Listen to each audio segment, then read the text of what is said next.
Analysts say the U.S. could test missile defenses if North Korea targeted Guam. Pyongyang's plan might be exactly that. Any failure would be a victory for Kim Jong-un. Pyongyang doubled down on its threats to launch missiles at Guam early on Thursday, announcing a potential plan on state media for the simultaneous fire of 4 Hwasong-12 rockets.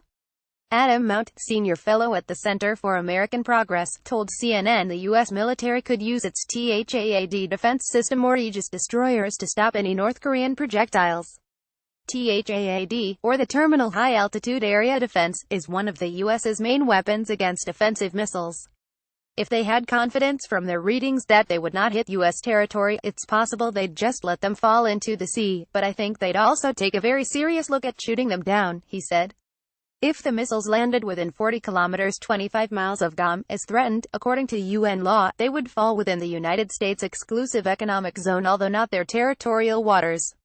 After North Korea's initial threat against Guam, the territory's Homeland Security Advisor George Chaforros told CNN he was confident of their defense systems. They've slowly developed their capabilities, but we stand in high confidence with the U.S. Defense Department's ability to not only defend Guam and the surrounding areas but also the continental U.S. There are several layers of ballistic missile defense. But Bruce Bennett, a senior defense analyst at the Rand Corporation, told CNN it would ultimately be U.S. President Donald Trump's decision whether to test their missile defenses. This is an experimental system we could potentially miss or hit, we don't know for sure. And even people who make cell phones, who have substantially more testing than THAAD does, sometimes have cell phones burn up, he said. Mount suggested an attempt to shoot down the missile might be exactly what Kim Jong-un wants, as missing even one projectile would be an embarrassment for the U.S. military. The United States and its allies have 2 primary missile defense options to intercept a missile between North Korea and Guam.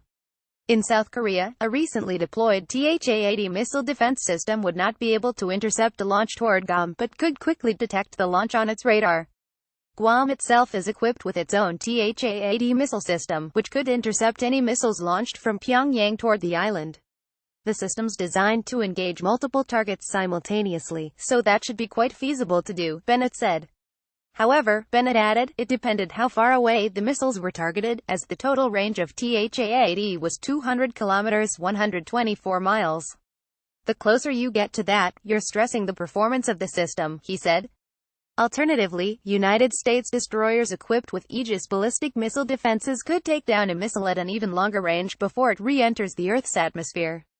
The U.S. might decide to put an Aegis system much closer to Guam to have 2 levels of defense, but that's a presidential decision, he said. Carl Schuster, a Hawaii Pacific University professor and former director of operations at the U.S. Pacific Command's Joint Intelligence Center, told CNN a single ship equipped with Aegis could probably take out 2 missiles. The United States has long trumpeted its ability to defend against missiles that threatened the country's territory, which might be what Pyongyang is counting on. In response to North Korean missile tests, the U.S. military has tested its missile defense system in May, and multiple times in July, although they later admitted one had failed. But Mount said Pyongyang's threats to launch multiple missiles at Guam could be a deliberate action to call the United States bluff on missile defense. It was no accident that North Korea threatened to launch 4 missiles. It deliberately complicates the decisions of U.S. policymakers, he said. If any of the 4 long-range missiles successfully made it through U.S. defense, Mount said, it would be a huge victory for the rogue state. If the United States did try to intercept the missiles, they would want to intercept all of them, because failing to intercept them all would send a message about the U.S.'s limited capacity. Those systems aren't perfect, he said. Bennett said North Korea would be hoping for the U.S. to fail, but even if the missile defenses failed, it wouldn't be a disaster. This is a system that has never been called upon to shoot down a North Korean missile before. As a result, asking to do that for the first time, if it does, great, he said. If it doesn't, that means you might have some sort of software or system failure, and better to find that out in peacetime rather than at war.